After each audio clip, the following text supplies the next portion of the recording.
పోలీసుల్ని కించపరిచినట్టు మాట్లాడుతున్నావా అని అంటే నువ్వు ఏమనాలో నీకు దమాకు ఉండి మాట్లాడుతున్నావా, దమాకు లేక మాట్లాడుతున్నావా, లేకపోతే సామాజిక స్పృహ ఉన్నదా, చట్టం చదువుకున్నావా?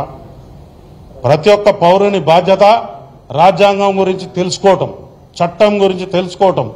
చిన్న చిన్న విషయాలు కూడా మీరు ముందేసుకుని ఎవరిని బ్లేమ్ చేద్దాం అనుకుంటున్నారు, ఎలా బయటపడదాం అనుకుంటున్నారు? This is not the way. నువ్వు ఎవరినో బదనాం చేసి బయటపడాలనుకునేది తప్పు. నువ్వు చేసింది తప్ప రైట్ అనేది కూడా నేను చెప్పాను.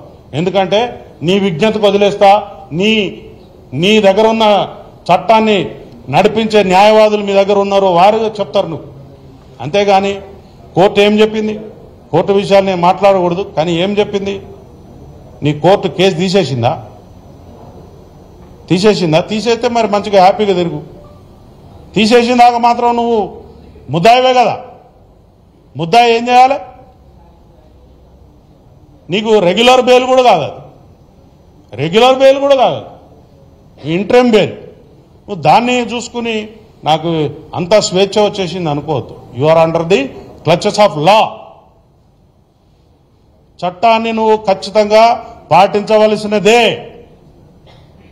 చట్టాన్ని పాటించకపోతే జైలు ఊసల వెనక ఉండాల్సిందే.